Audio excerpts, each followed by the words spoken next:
I'd like to welcome everyone here today for the 6th annual reading of 2 Years Before the Mast. As part of Richard Henry Dana's bicentennial last year, we were fortunate to collaborate with the Ocean Institute on his August 1st birthday aboard the Pilgrim. The Ocean Institute featured Jeffrey L. Amistoy, the author of the new Dana biography that is on exhibit in front. He was the author of the new biography, is the author of A Slavish Shore, the Odyssey of Richard Henry Dana Jr. And it's the first bibliography of Dana in over a half a century. And he was featured as part of the Tall Ships Festival. And just before he came here, Amistoy contacted me and asked if we would like to have him give a Dana talk. I was thrilled. And so it was arranged that he would be the speaker for the Dana Point Historical Society September meeting, which the Ocean Institute, which was also gracious enough to host for us.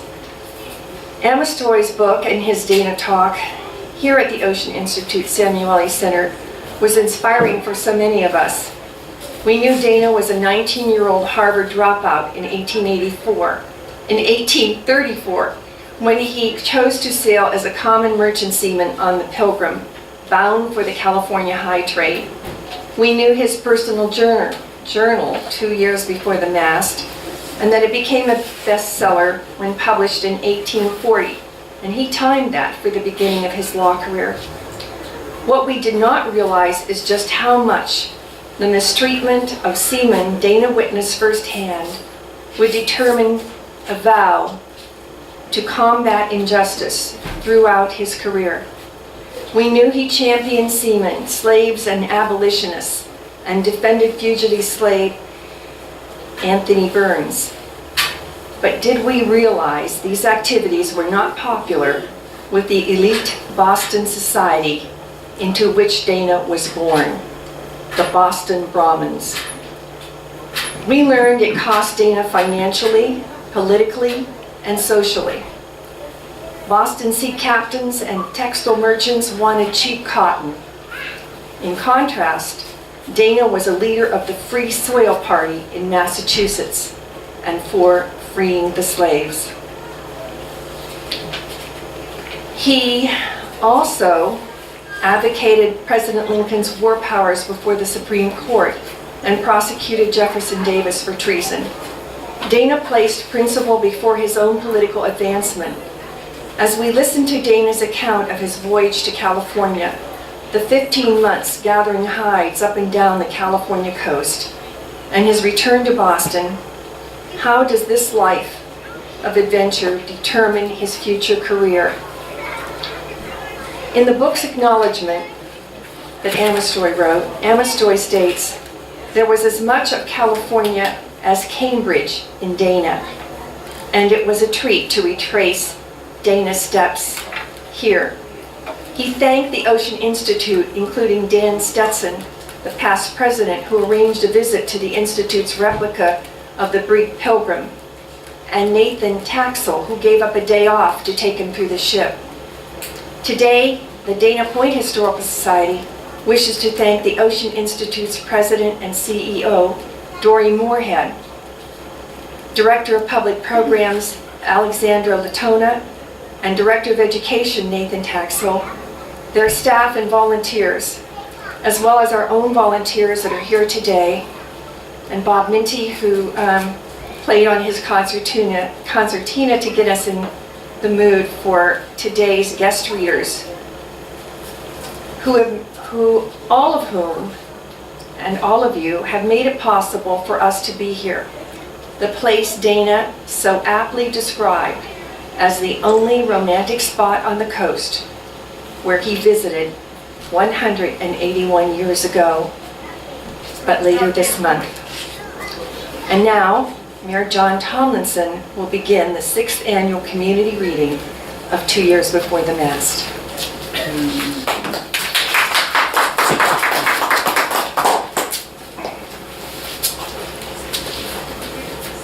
2 years before the Mast, the 14th of August was the day fixed upon for the sailing of the brig Pilgrim. on our voyage from Boston around Cape Horn to the western coast of North America. As she was to get underway early in the afternoon, I made my appearance on board at 12 o'clock in full sea rig with my chest containing an outfit for a 2 or 3 years voyage, which I had undertaken from a determination to cure, if possible, by an entire change of life and by a long absence from books, with a plenty of hard work, plain food, and open air. A weakness of the eyes, which had obligated me to give up my studies, and which no medical aid seemed likely to remedy. The change from the tight frock coat, silk cap, and kid gloves of an undergraduate at Harvard to the loose duck trousers, checkered shirt, and tarpaulin hat of a sailor, through somewhat of a transformation, was soon made. And I supposed that I should pass very well for a jacktar, but it is impossible to deceive the practiced eye in these matters. And while I thought myself to be looking as salt as Neptune himself, I was, no doubt, known for a landsman by everyone on board as soon as I hove in sight. A sailor has a peculiar cut to his clothes and the way of wearing them which a green hand can never get. The trousers tight around the hips, and hence hanging long and loose around the feet. A superabundance of checkered shirt, a low-crowned, well-varnished black hat, worn on the back of the head, with a half a fathom of black ribbon hanging over the left eye, and a slip tie to the black silk neckerchief, with sundry other minutiae, are signs the want of which betrays the beginner at once. Besides the points in my dress, which were out of the way, doubtless my complexion and hands were quite enough to distinguish me from the regular salt, who, with a sunburnt cheek, wide step, and rolling gait, swings his bronzed and toughened hands athwartships, half opened, as though just ready to grasp a rope. With all my imperfections on my head, I joined the crew, and we hauled out into the steam and came to anchor for the night. The next day we employed in preparation for sea, riveting, studding sail gear, crossing royal yards, putting on chafing gear, and taking on board our powder. On the following night, I stood my first watch. I remained awake nearly all the first part of the night from fear that I might not hear when I was called. And when I went on deck, so great were my ideas of the importance of my trust that I walked regularly afore and aft the whole length of the vessel, looking out over the bows and trefoil at each turn, and was not a little surprised at the coolness of the old seaman whom I called to take my place, and stowing himself snugly away under the long boat for a nap. That was a sufficient outlook, he thought, for a fine night at anchor in a safe harbor. The next morning was Saturday, and a breeze having sprung up from the southward, we took a pilot on board, hove up our anchor, and began beating down the bay. I took leave of those of my friends who came off to see me, and had barely opportunity for a last look at the city and well-known objects, as no time is allowed on board ship for sentiment. As we drew down into the lower harbor, we found the wind ahead in the bay, and were obliged to come to anchor in the roads. We remained there through the day and a part of the night. My watch began at 11 o'clock that night, and I received orders to call the captain if the wind came out from the westward. About midnight, the wind became fair, and having summoned the captain, I was ordered to call all hands. How I accomplished this, I do not know, but I am quite sure I did not give the true horse boatswain call, "All hands, up, ahoy!" In a short time, everyone was in motion. The sails loosened and the yards braced, and we began to heave up the anchor, which was our last hold upon Yankee Land. I could take but small part in these preparations. My little knowledge of a vessel was all at fault. Unintelligible orders were so rapidly given and so immediately executed that there was such a hurrying about and such an intermingling of strange cries and stranger actions that I was completely bewildered. There is not so helpless and a pitiable an object in the world as a landsman beginning a sailor's life. At length these peculiar long-drawn sounds which denote that the crew were heaving as the windlass began. In a few minutes we were underway. The noise of the water thrown from the bows was heard. The vessel leaned over from the damp night breeze and rolled with a gray groundswell, and we had actually begun our long, long journey. This was literally bidding good night to my favorite land. Chapter 2. The first day we passed at sea was Sunday. As we were just from port, and there was a great deal to be done aboard, we were kept at work all day, and at night the watches were set, and everything was put into sea order. When we were called aft to be divided into watches, I had a good specimen of the manner of the sea captain. After the division had been made, he gave a short, characteristic speech, walking the quarterdeck with a cigar in his mouth and dropping the words out between puffs. Now, my men, we have begun a long voyage. If we get along well, we shall have a comfortable time. If we don't, we shall have hell afloat. All you have to do is to obey your orders and do your duty like men. Then you will fare well enough. If you don't, you will fare hard enough.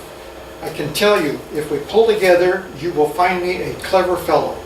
If we don't, you will find me a bloody rascal. That's all I've got to say. Go below the larboard watch. I, being on the starboard or second mate's watch, had the opportunity of keeping the first watch at sea. Stimson, a young man making, like myself, his first voyage, was in the same watch, and as he was the son of a professional man and had been in a merchant's counting room in Boston, we found that we had some acquaintances and topics in common. We talked about these matters over Boston, what our friends were probably doing, our voyage, etc., until he went to take his turn at the lookout and left me to myself. I had now a good opportunity for reflection. I felt for the first time the perfect silence of the sea. The officer was walking the quarterdeck where I had no right to go. One or two men were talking on the forecastle with whom I had little inclination to join, so that I was left open to the full impression of everything about me. However, I was much affected by the beauty of the sea, the bright stars, the clouds driven swiftly over them. I could not but remember that I was separating myself from the social and intellectual enjoyments of life. Yet, strange as it may seem, I did then and afterwards take pleasure in these reflections, hoping by them to prevent my becoming insensible to the value of what I was losing. But all my dreams were soon put to flight by an order from the officer to trim the yards, as the wind was getting ahead, and I could plainly say that by the looks of the sailors occasionally cast to the windward, and by the dark clouds that were fast coming up, that we had bad weather to prepare for.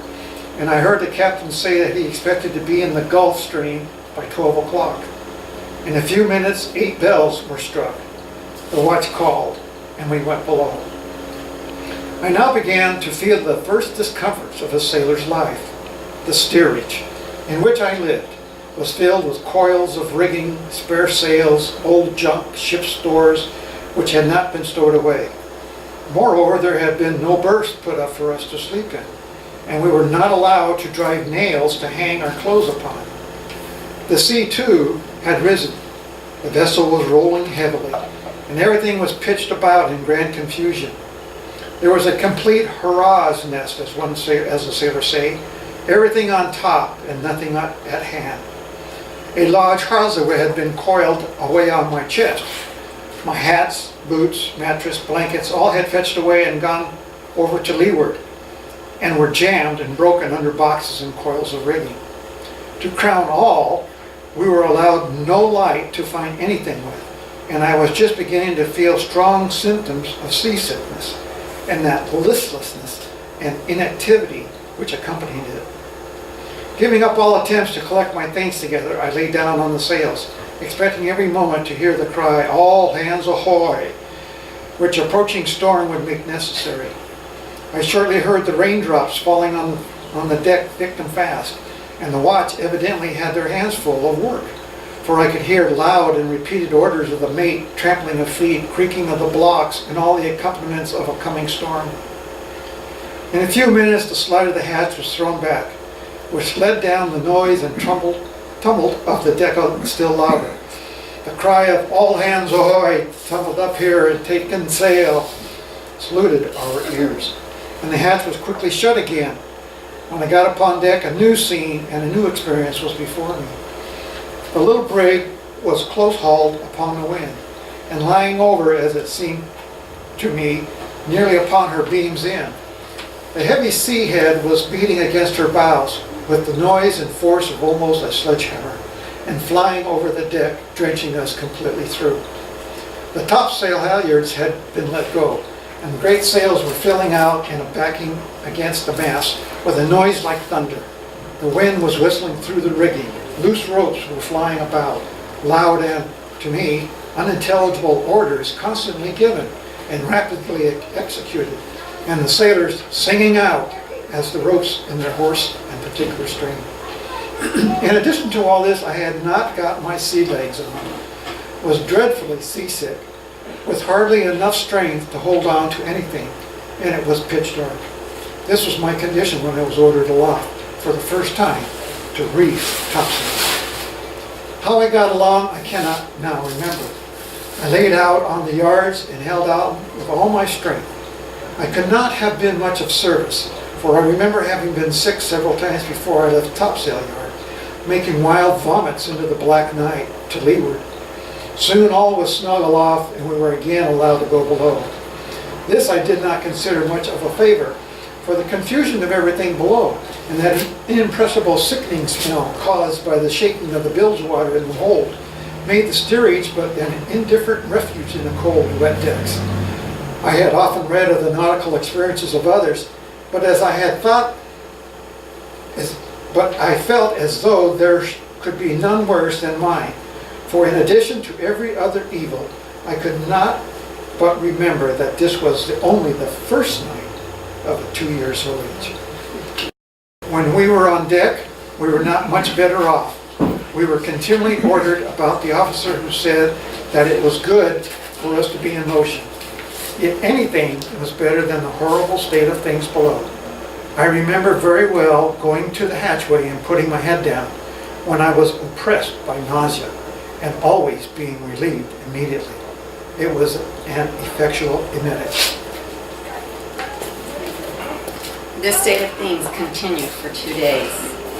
Wednesday, August 20th. We had the watch on deck from 4 till 8 this morning. When we came on deck at 4 o'clock, we found things much changed for the better. The sea and wind had gone down, and the stars were out bright. I experienced a corresponding change in my feelings, yet continued extremely weak from my sickness. I stood in the waist on the weather side, watching the gradual breaking of the day and the first streaks of the early light. Much has been said of the sunrise at sea, but it will not compare with the sunrise on shore.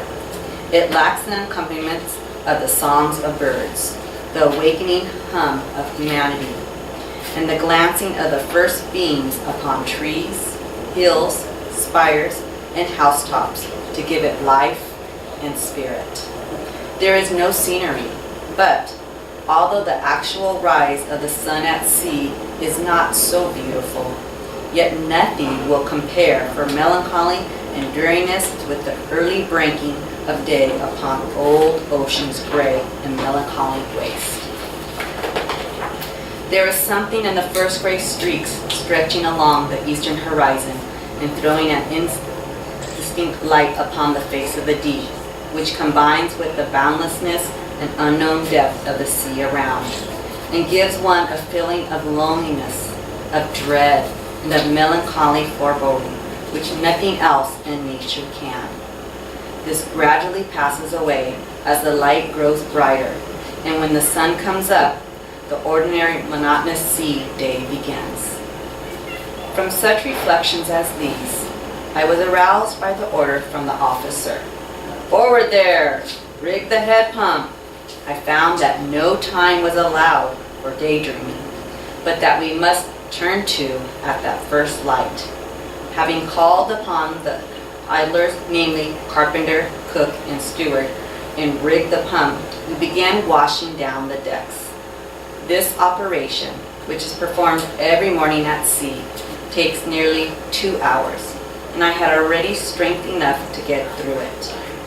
After we had finished, swabbed down decks, and coiled up the rigging, I sat on the spars, waiting for 7 bells, which was the signal for breakfast.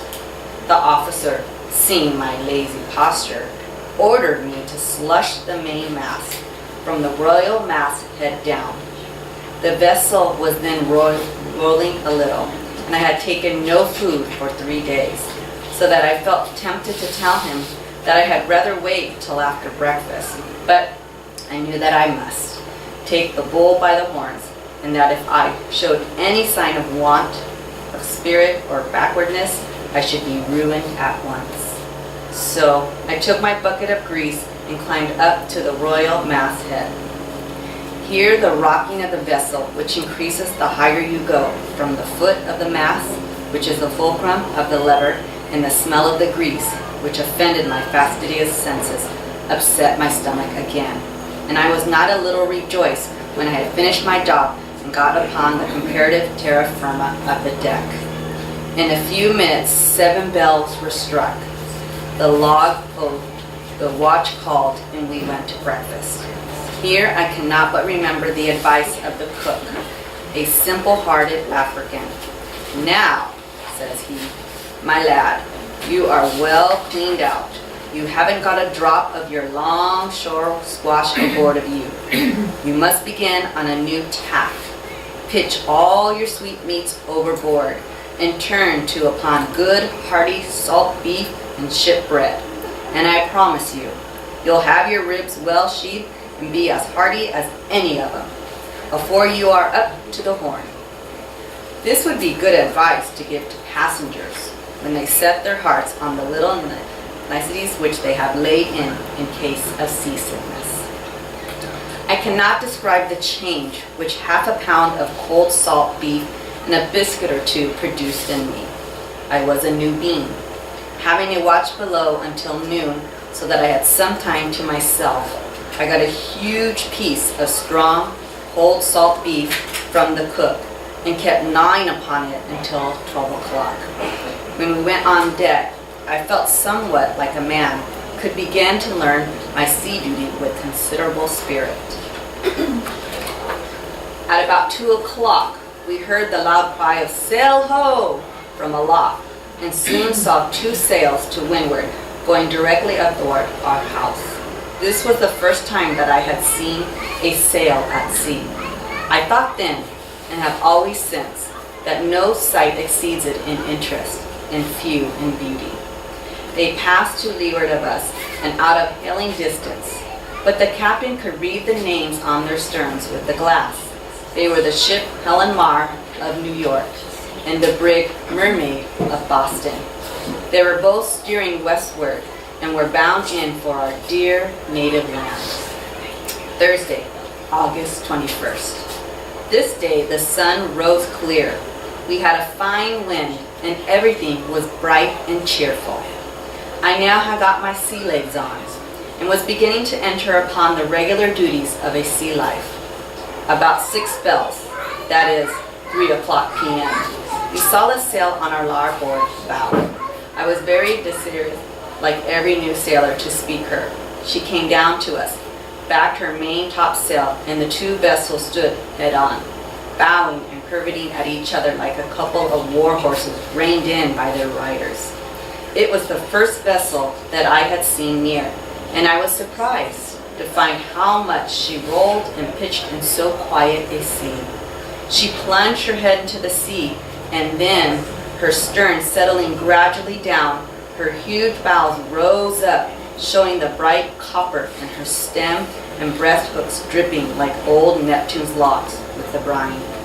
Her decks were filled with passengers who had come up at the cry of "Sail ho!" and who, by their dress and features, appeared to be Swiss and French immigrants. She hailed us at first in French, but receiving no answer, she tried us in English. She was the ship La Carolina from Harvard for New York. We desired her to report the brig Pilgrim from Boston for the northwest coast of Africa, 5 days out. She then filled away and left us to plow on through our waste of waters. There is a settled routine for hailing ships at sea. Ship ahoy! Answer, "Hola! What ship is that, pray?" "The ship Carolina from Harvard, bound to New York." "Where are you from?" "The brig Pilgrim from Boston, bound to the coast of California, 5 days out." Unless there is leisure or something special to say, this form is not much varied from. This day ended pleasantly. We had got into regular and comfortable weather, and into that routine of sea life which is only broken by a storm, a sail, or the sight of land. As we have now had a long spell of fine weather without any incident to break the monotony of our lives, I may have no better place for a description of the duties, regulations, and customs of an American merchantman, of which ours was a fair specimen. The captain, in the first place, is Lord Paramount. He stands no watch, comes and goes when he pleases, is accountable to no one, and must be obeyed in everything, without a question even from his chief officer.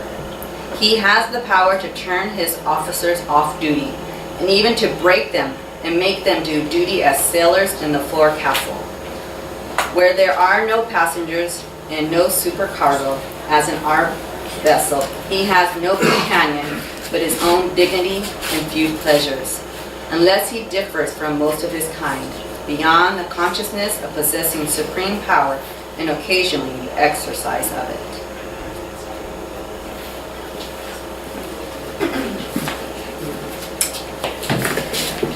The Prime Minister, the official organ, and the active and superintending officer is the chief mate.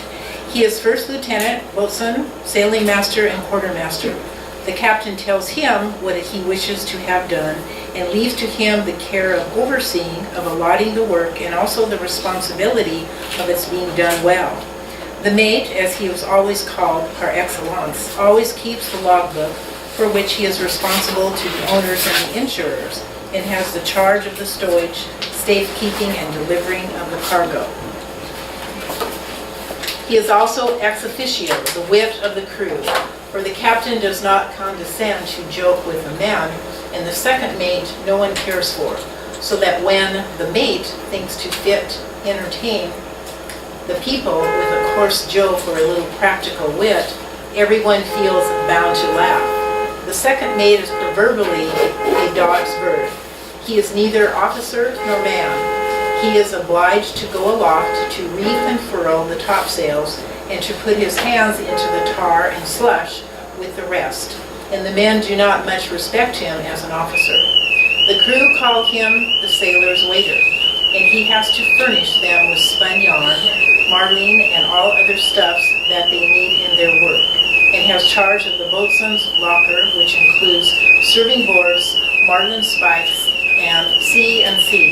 He is expected by the captain to maintain his dignity and to enforce obedience, and still is kept at a great distance from the mate and obliged to work with the crew. He is one to whom little is given and of whom much is required. His wages are usually double those of a common sailor, and he eats and sleeps in the cabin, but he is obliged to be on deck nearly all his time and eats at the second table. That is, makes a meal out of what the captain and the chief mate leave. The steward is the captain's servant, and he has charge of the pantry, from which everyone, even the mate himself, is excluded.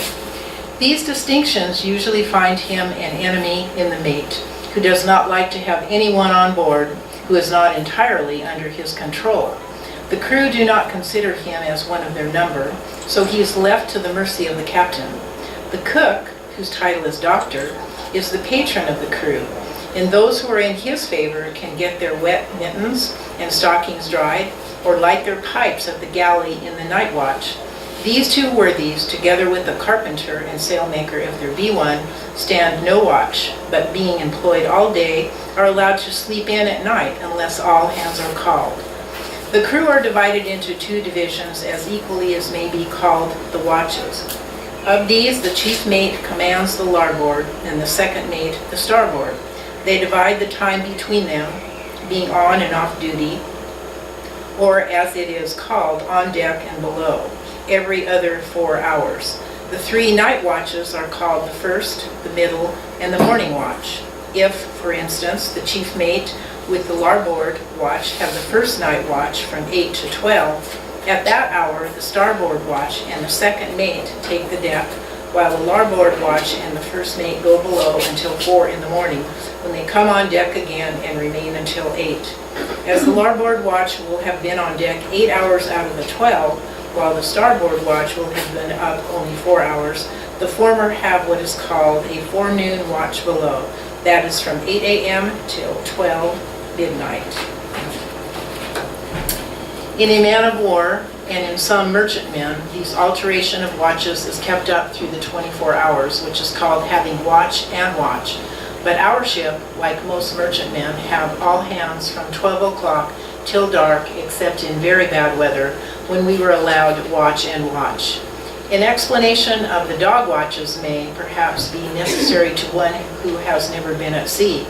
Their purpose is to shift the watches each night, so that the same watch shall not be on deck at the same hours throughout a voyage. In order to effect this, the watch from 4 to 8 p.m. is divided into 2 half watches, one from 4 to 6 and the other from 6 to 8. By this means they divide the 24 hours into 7 watches instead of 6, and thus shift the hours every night. As the dog watches come during twilight after the day's work is done and before the night watch is set, they are the watches in which everybody is on deck. The captain is up, walking on the weather side of the quarterdeck, the chief mate on the lee side, and the second mate about the weather gangway. The steward has finished his work in the cabin, has come up to smoke his pipe with the cook in the galley. The crew are sitting on the windlass or lying on the forecastle, smoking, singing, or telling long yarns. At 8 o'clock, 8 bells are struck. The log is hove, the watch set, the wheel relieved, the galley shut up, and the watch off duty goes below. The morning begins with the watch on decks turning to at daybreak and washing down, scrubbing, and swabbing the decks. This, together with filling the scuttle butt with fresh water and coiling up the rigging, usually occupies the time until 7 bells, half after 7, when all hands get breakfast. At 8, the day's work begins and lasts until sundown, with the exception of an hour for dinner. Before I end my explanations, it may be well to define a day's work and to correct a mistake prevalent among lensmen about a sailor's life. Nothing is more common than to hear people say, "Are not sailors very idle at sea? What can they find to do?" This is a natural mistake, and being frequently made is one which every sailor feels interested in having corrected. In the first place, then, the discipline of the ship requires every man to be at work upon something when he is on deck, except at night and on Sundays. At all other times you will never see a man on board a well-ordered vessel standing idle on deck, sitting down, or leaning over the side. It is the officer's duty to keep everyone at work, even if there is nothing to be done but to scrape the rust from the chain cables. In no state prison are the convicts more regularly set to work and more closely watched. No conversation is allowed among the crew at their duty, and though they frequently do talk when aloft or when near one another, yet they stop when an officer is nigh. With regard to the work upon which the men are put, it is a matter which probably would not be understood by one who has not been at sea. When I first left port and found that we were kept regularly employed for a week or two, I supposed that we were getting the vessel into sea trim, and that it would soon be over, and we should have nothing to do but sail the ship. But I found that it continued so for 2 years, and at the end of the 2 years, there was as much to do as ever. As has often been said, a ship is like a lady's watch, always out of repair. When first leaving ports, studying sail gear is to be rove, all the running rigging to be examined, that which is unfit for use to be got down, and new rigging rove in its place. Then the standing rigging is to be overhauled, replaced, and repaired in 1,000 different ways. and wherever any of the numberless ropes or the yards are chafing or wearing upon it, their chafing gear, as it is called, must be put on. This chafing gear consists of worming, parceling, roundings, battens, and service of all kinds, rope yarn, spun yarn, marlin, and seizing stuffs. Taking off, putting on, and mending the chafing gear alone upon a vessel would find constant employment for a man or 2 men during working hours for a whole voyage. The next point to be considered is that all the small stuffs which are used on board a ship, such as spun yarn, marlin, seizing stuff, etc., are made on board. The owners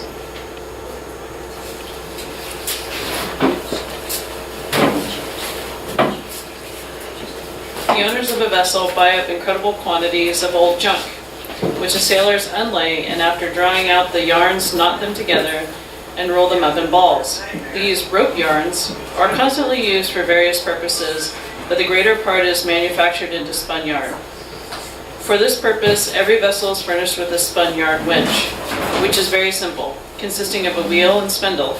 This may be heard constantly going on deck in pleasant weather, and we had employment during a great part of the time for 3 hands in drawing and knotting yarns and making spun yarn. Another method of employing the crew is setting up, rigging. Whenever any of the standing rigging becomes slack, which is continually happening, the seizings and coverings must be taken off, tackles got up, and after the rigging is bowsed, well taut, the seizings and coverings be replaced, which is a very nice piece of work. There is also such a connection between different parts of the vessel that one rope can seldom be touched without requiring a change in another. You cannot stay a mast aft by the backstays without slacking up the head stays, etc., etc.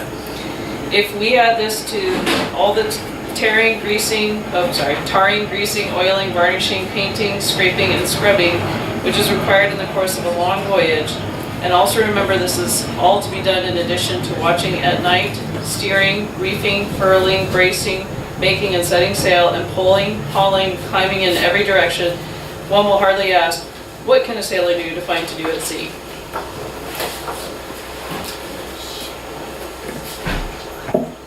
If after all this labor, after exposing their lives and limbs in storms and wet and cold, wherein the cub-drawn bear would crouch, the lion and the belly-pinched wolf keep their furs dry. The merchants and captains think that the sailors have not earned their $12 a month, out of which they clothe themselves, and their salt beef and hard bread. They keep them picking oakum ad infinitum. This is the usual resource upon a rainy day, for then it will not do work upon rigging. And when it is pouring down in floods, instead of letting the sailors stand about in sheltered places and talk and keep themselves comfortable, they are separated into different parts of the ship and kept at work picking oakum. I have seen oakum stuffed placed about in different parts of the ship, so that the sailors might not be idle in the snatches between the frequent squalls upon crossing the equator. Some officers have been so driven to find work for the crew in a ship ready for sea, that they have set them to pounding the anchors, often done, and scraping the chain cables. The Philadelphia Catechism is, 6 days shalt thou labor, and do all thou art able, and on the 7th holy stone and decks and scrape the cable. This kind of work, of course, is not kept off the Cape Horn, Cape of Good Hope, and in extreme north and south latitudes. But I have seen the decks washed down and scrubbed when the water would have frozen if it had been fresh, and all the hands kept at work among the rigging when we had our pea jackets and our hands so numb that we could hardly hold our marlin spikes. I have here gone out of my narrative course in order that any who read this may, at the start, form as correct an idea of a sailor's life and duty as possible. I've done it in this place because for some time our life was nothing but the unvarying repetition of these duties, which can be better described together. Before leaving this description, however, I would state, in order to show landsmen how little they know of the nature of a ship, that a ship carpenter is kept constantly employed during good weather on board vessels which are in what is called perfect sea order. After Speaking the Carolina on the 21st of August, nothing occurred to break the monotony of our life until Friday, September 5th, when we saw a sail on our weather starboard beam. We proved to be a brig under English colors, and passing under the stern reported herself as 49 days from Buenos Aires, bound to Liverpool. Before she passed us, "Sail ho!" was cried again, and we made another sail, broad on our weathered bow, and steering athwart our hawse. She passed out of hail, but we made her out to be an hermaphrodite brig with Brazilian colors in her main rigging. By her course, she must have been bound from Brazil to the south of Europe, probably Portugal. Sunday, September 7th, fell in with northeast trade winds. This morning, we caught our first dolphin, which I was very eager to see. I was disappointed in the colors of this fish when dying. They were certainly very beautiful, but not equal to what has been said of them. They are too indistinct to do the fish justice. There is nothing more beautiful than the dolphin when swimming a few feet below the surface on a bright day. It is the most elegantly formed and also the quickest fish in salt water, and the rays of the sun striking upon it, in its rapid and changing motions reflected from the water, make it look like a straight beam from a rainbow. This day was spent like all pleasant Sundays at sea. Decks are washed down, the rigging coiled up, and everything put in order. And throughout the day, only one watch is kept on deck at a time. The men are all dressed in their best white duff trousers and red or check shirts, and have nothing to do but to make the necessary changes in sails. They employ themselves in reading, talking, smoking, and mending their clothes. If the weather is pleasant, they bring their work and their books upon deck, and they sit down upon the forecastle and windlass. This is the only day on which these privileges are allowed them. When Monday comes, they put on their tarry trousers again and prepare for 6 days of labor. To enhance the value of Sunday to the crew, they are allowed on that day a pudding, or as it's called, a duff. This is something more than flour boiled with water and eaten with molasses. It is very heavy, dark, and clammy, yet it is looked upon as a luxury and really forms an agreeable variety with salt beef and pork. Many a rascally captain has made up with his crew for hard usage by allowing them duff twice a week on the passage home. On board some vessels, Sunday is made a day of instruction and of religious exercises, but we had a crew of swearers from the captain to the smallest boy, and a day of rest and of something like quiet social enjoyment was all that we could expect. We continued running large before the northeast trade winds for several days until Monday. September 22nd, when upon coming on deck at 7 bells in the morning, we found the other watch aloft, throwing water upon the sails, and looking astern, we saw a small built brig with a black hull heading directly after us. We went to work immediately and put all the canvas upon the brig which we could get upon her, rigging out oars for extra studding sail yards, and continued wetting down the sails with buckets of water whipped up to the masthead until about 9 o'clock, when there came a drizzling rain. The vessel continued in pursuit, changing her course as we changed ours, to keep before the wind. The captain, who watched her with his glass, said that she was armed and full of men and showed no colors. We continued running dead before the wind, knowing that we sailed better so and that clippers are faster on the wind. We had also another advantage. The wind was light, and we spread more canvas than she did, having royals and skysails fore and aft, and 10 studding sails, while she, being a hermaphrodite brig, had only a gaff topsail aft. Early in the morning she was overhauling us a little, but after the rain came on and the wind grew lighter, we began to leave her astern. All hands remained on deck throughout the day, and we got our firearms in order. But we were too few to have done anything with her if she had proved to be what we feared. Fortunately, there was no moon, and the night which followed was exceedingly dark, so that by putting out all the lights on board and altering our course 4 points, we hoped to get out of her reach. We removed the light in the binnacle and steered by the stars and kept perfect silence throughout the night.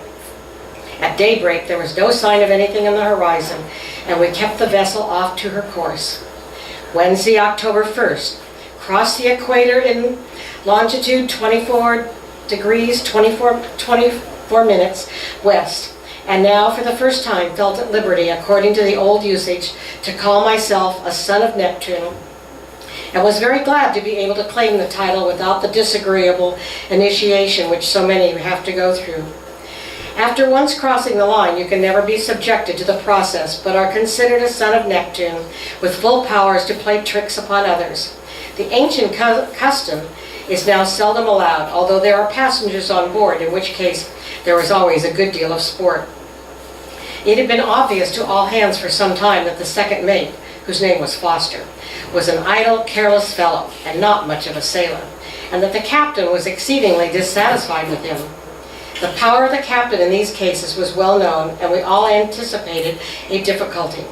Foster, called Mr. by virtue of his office, was but half a sailor, having always been on short voyages and remained at home a long time between them.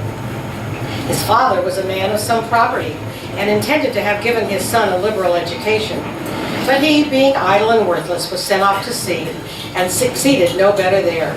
For unlike many scamps, he had none of the qualities of a sailor. He was not the stuff that they make sailors. He used to hold long yarns with the crew and talk against the captain and play with the boys and relax discipline in every way. This kind of conduct always makes the captain suspicious and is never pleasant. In the end, to the men, they preferred to have an officer active, vigilant, and distant, as may be with kindness. Among other bad practices, he frequently slept on his watch, and having been discovered asleep by the captain, he was told that he would be turned off duty if he did it again. To prevent his sleeping on deck, the hen coops were ordered to be knocked up, for the captain never sat down on deck himself, and never permitted an officer to do so. The second night after crossing the equator, we had the watch from 8 till 12, and it was my helm for the last 2 hours. There had been light squalls through the night, and the captain told Mr. Foster, who commanded our watch, to keep a bright lookout. Soon after I came to the helm, I found that he was quite drowsy, and at last he stretched himself on the companion and went fast asleep. Soon afterwards, the captain came softly on deck and stood by me for some time looking at the compass.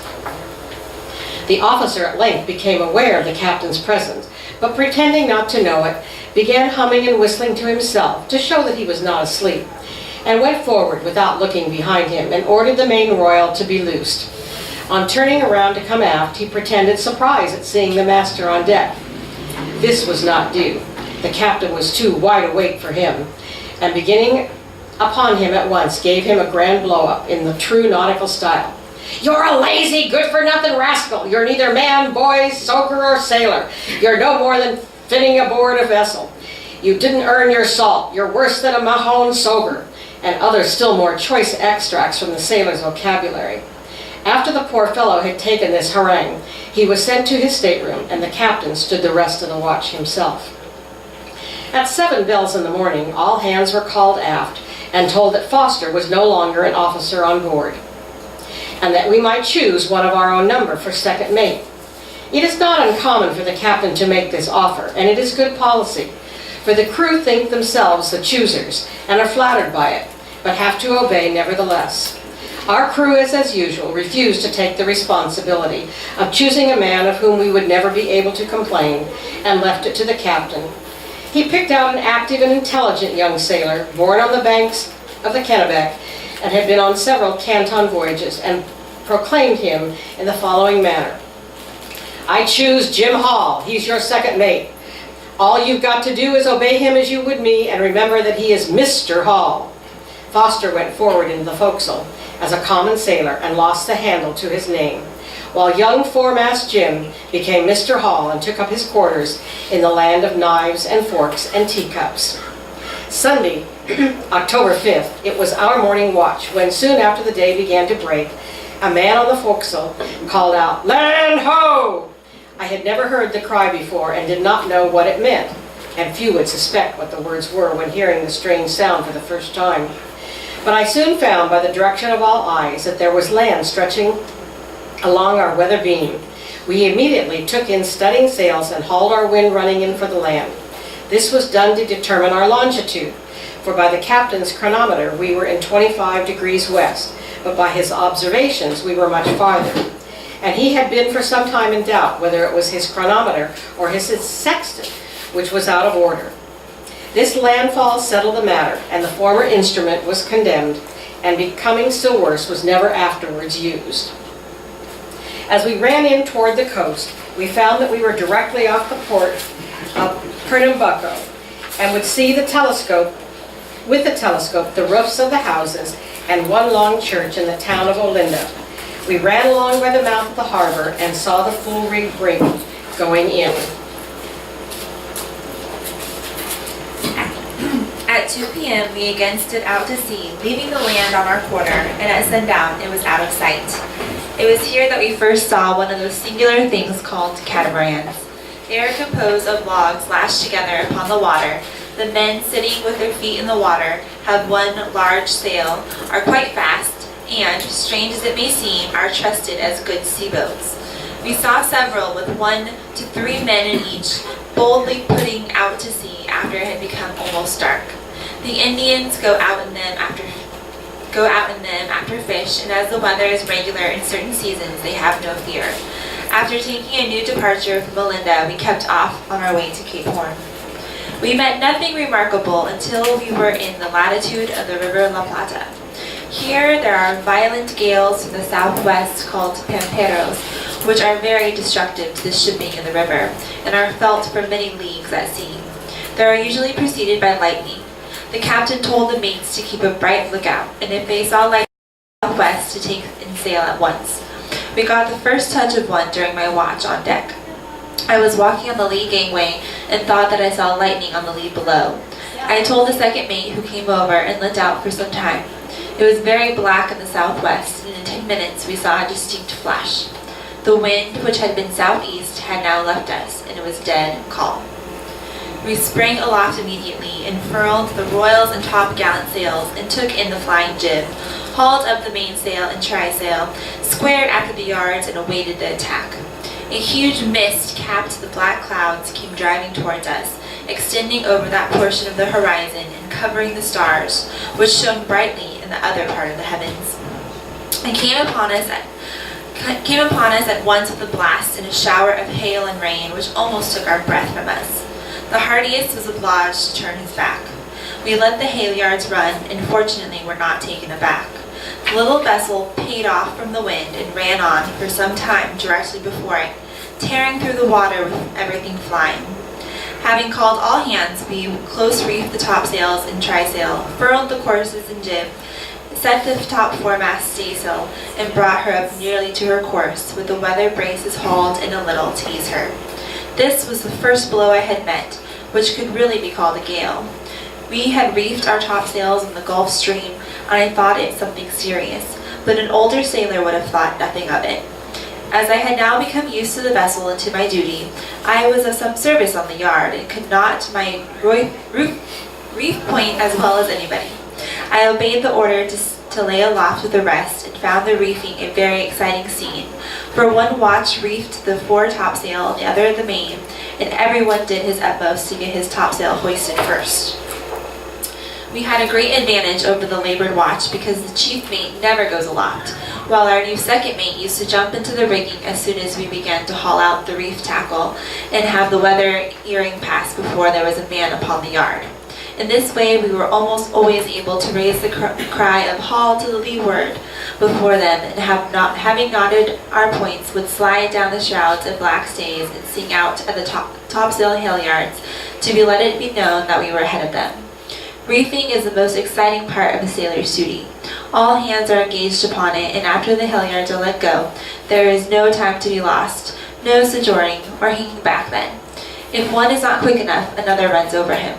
The first on the yard goes to the weather earing, the second to the lee, and the next two to the dog's ears, while the others lay along into the butt, just giving each other enough elbow room.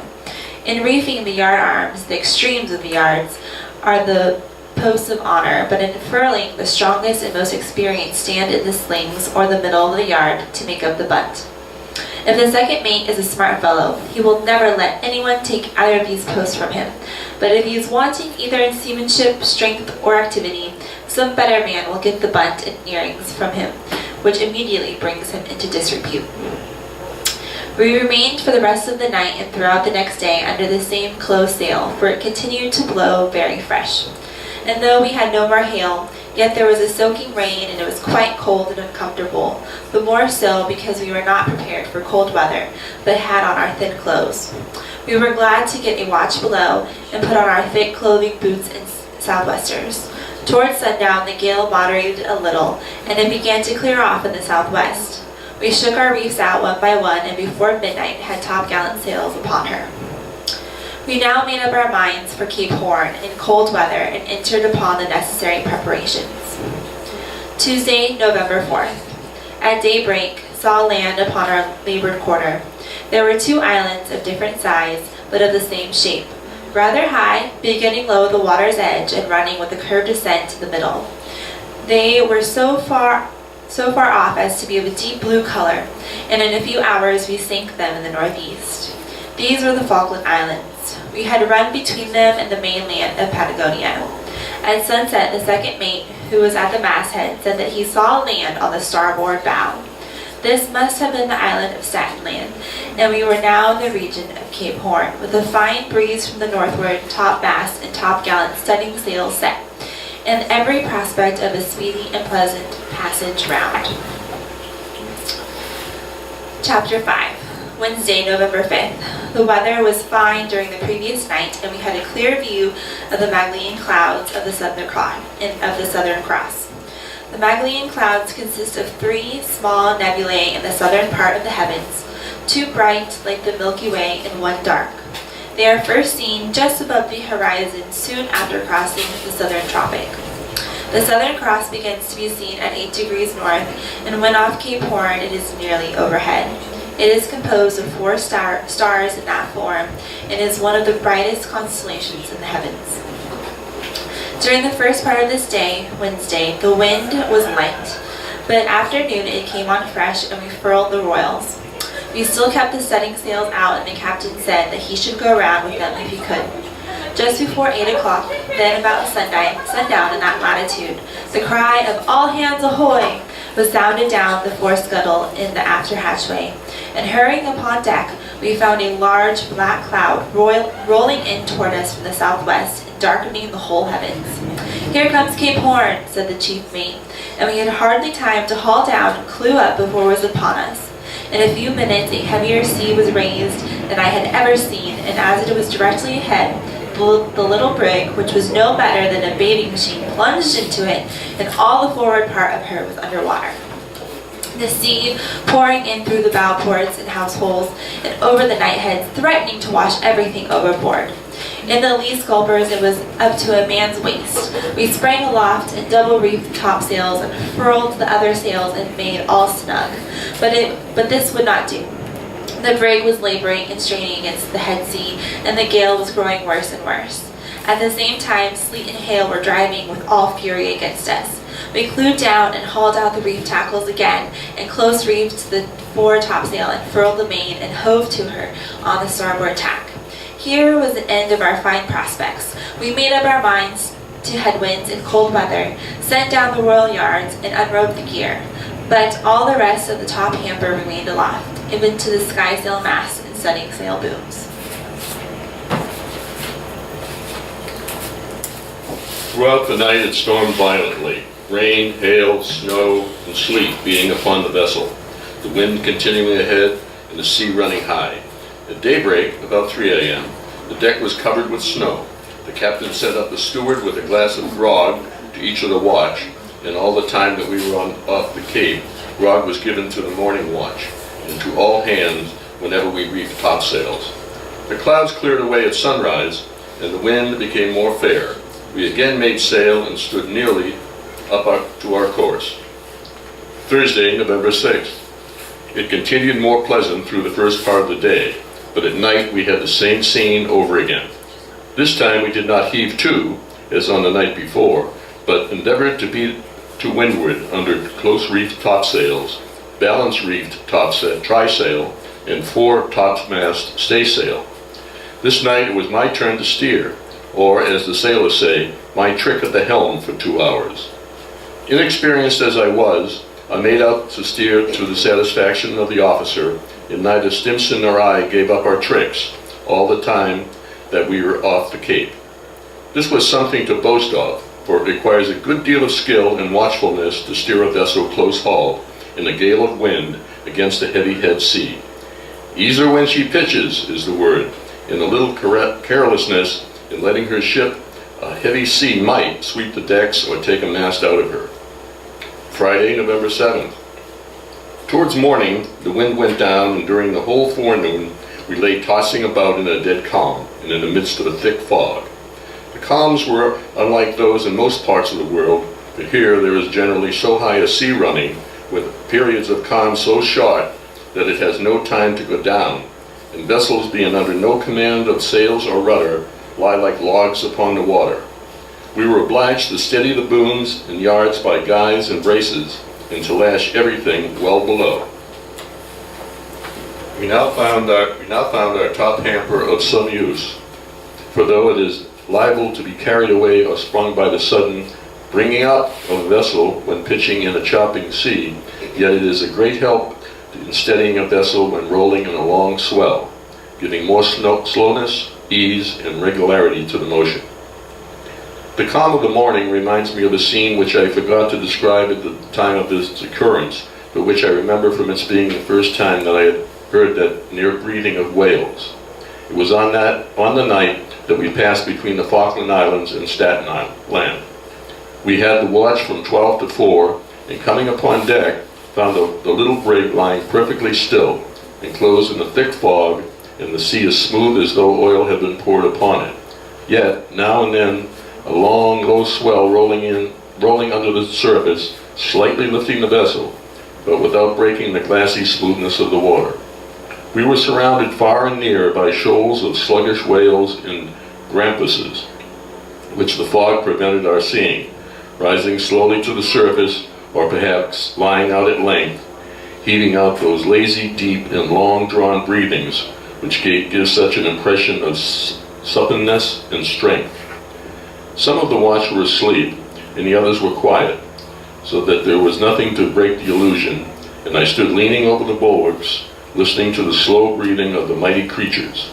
Now one breaking the water just alongside, whose black body I almost fancied that I could see through the fog, and again another which I could just hear in the distance, until the low and regular swell seemed like the heaving of the ocean's mighty bosom to the sounds of its own heavy and long-drawn respirations. Towards the evening of this day, Friday the 7th, the fog cleared off, and we had every appearance of a cold blow, and soon after sundown it came on. Again it was clew up and hauled down, reef and furl, until we got her down to close reefed topsails, double reefed trysail, and reefed forespenser. Snow, hail, and sleet were driving upon us most of the night, and the sea was breaking over the bows and covering the forward part of the little vessel. But as she would lay her course, the captain refused to heave her to. Saturday, November 8th. This day began with calm and thick fog and ended with hail, snow, a violent wind, and close-reefed topsails. Sunday, November 9th. Today the sun rose clear and continued so until 12 o'clock, when the captain got an observation.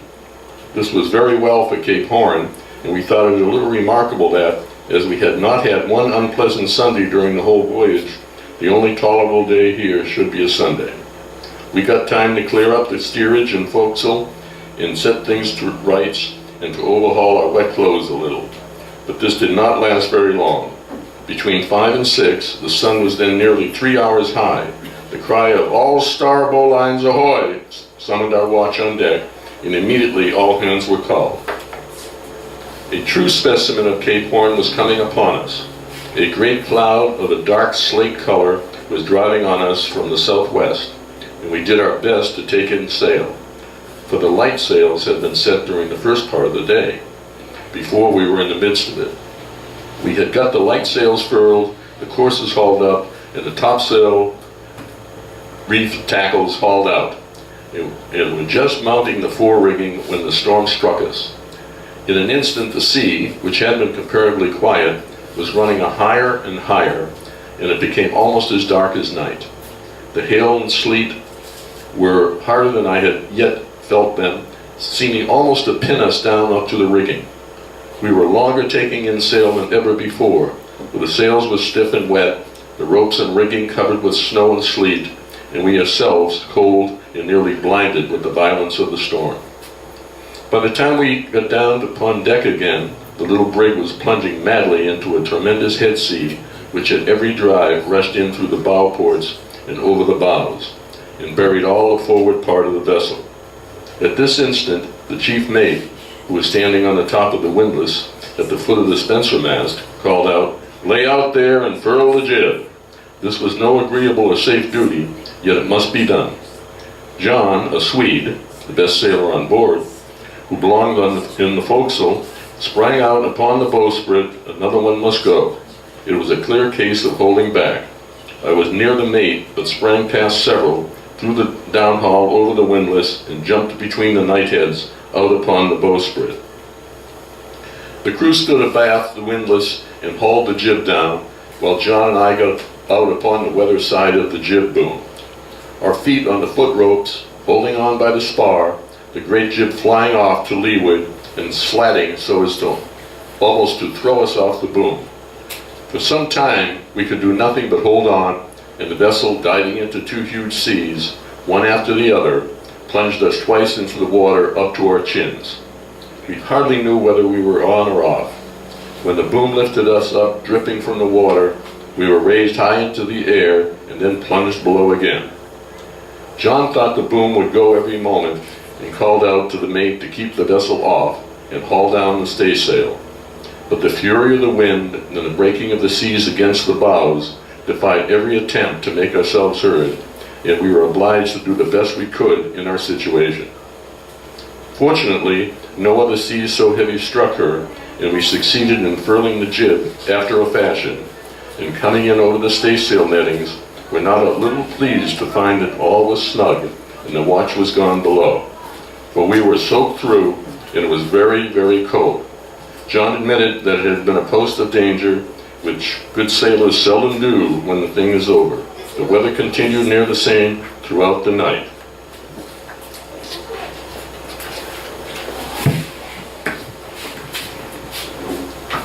Monday, November 10th. During a part of this day, we were hove to, but the rest of the time we're driving on under close reefed sails with a heavy sea, a strong gale, and frequent squalls of hail and snow. Tuesday, November 11th, the same. Wednesday, the same. Thursday, the same. We had now got hardened to Cape weather. The vessel was under reduced sail and everything secured on deck and below, so that we had little to do but to steer and to stand our watch. Our clothes were all wet through, and the only change was from wet to more wet. There is no fire in the forecastle, and we cannot dry clothes at the galley. It was in vain to think of reading or working below, for we were too tired. The hatchways were closed down, and everything was wet and uncomfortable, black and dirty, heaving and pitching. We had only to come below when the watch was out, wring out wet clothes, hang them up to chafe against the bulkheads, and turn in and sleep as soundly as we could, until our watch was called again. A sailor can sleep anywhere. No sound of wind, water, canvas, rope, wood, or iron can keep him awake. And we were always fast asleep when 3 blows on the hatchway and the unwelcome cry of all starbow lines ahoy, 8 bells there below, do you hear the news?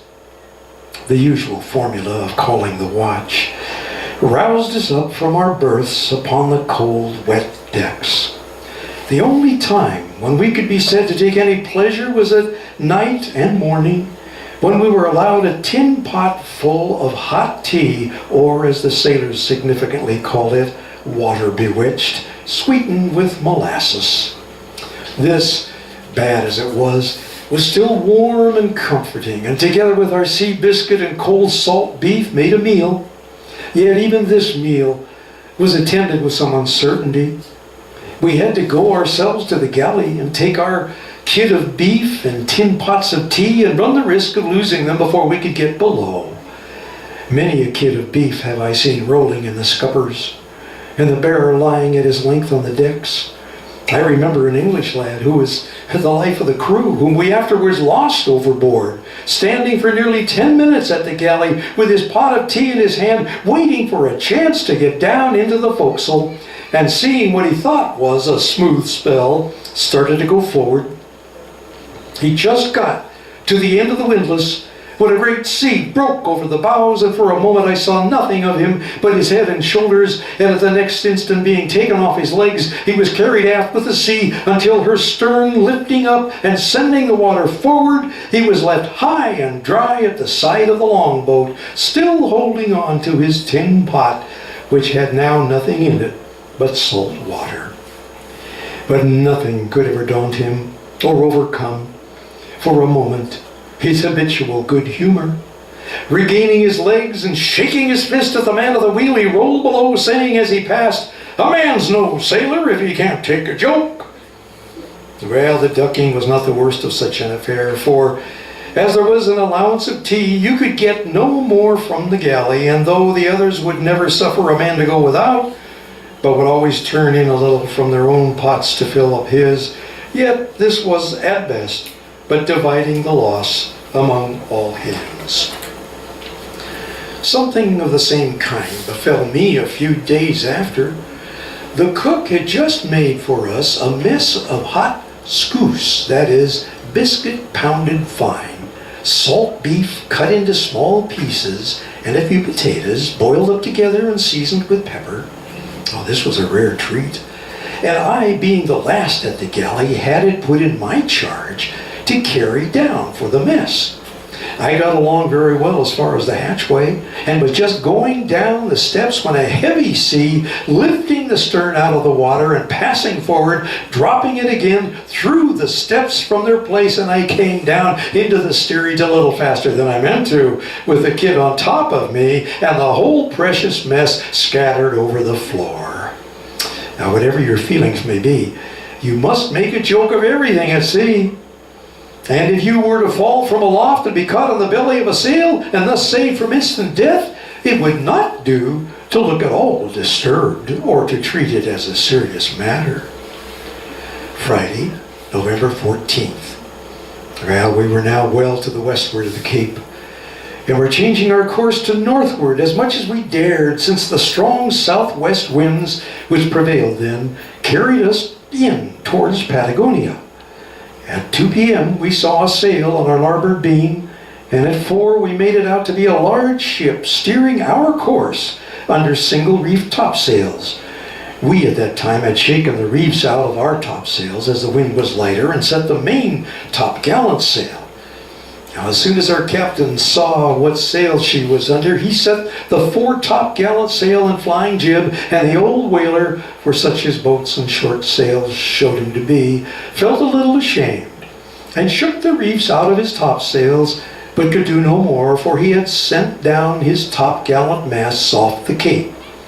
He ran down for us and answered our hail as the whale ship New England of Poughkeepsie, 120 days from New York. Our captain gave our name and added 92 days from Boston. They then had a little conversation about longitude, in which they found that they could not agree. The ship fell astern and continued in sight during the night. Toward morning, the wind having become light, we crossed our royal and skysail yards, and at daylight we were seen under a cloud of sail, having royals and skysails fore and aft. The spouter, as the sailors called a whaleman, had sent up his main topgallant mast and set the sail and made signal for us to heave to. About 7:30, their whaleboat came alongside, and Captain Job Terry sprang on board, a man known in every port and by every vessel in the Pacific Ocean. "Don't you know Job Terry?" "I thought everybody knew Job Terry," said a green hand who came in the boat to me when I asked him about his captain. He was indeed a singular man. He was 6 feet high, wore thick cowhide boots and brown coat and trousers, and except a sunburned complexion, had not the slightest appearance of a sailor. Yet he had been 40 years in the whale trade, and as he said himself, had owned ships, built ships, and sailed ships. His boat's crew were a pretty raw set, just out of the bush, and as the sailor's phrase is, hadn't got the hayseed out of their hair. Captain Terry convinced our captain that our reckoning was a little out, and having spent the day on board, put off in his boat at sunset for his ship, which was now 6 or 8 miles astern. He began a yarn when he came aboard, which lasted, with but little intermission, for 4 hours. It was all about himself, and the Peruvian government, and the Dublin frigate, and her captain Lord James Townsend, and President Jackson, and the ship Anne McKim of Baltimore. It would probably never have come to an end had not a good breeze sprung up, which sent him off to his own vessel. One of the lads who came in his boat, a thoroughly countrified-looking fellow, seemed to care very little about the vessel, rigging, or anything else, but went round looking at the livestock and leaned over the pigsty and said he wished he was back again tending his father's pigs.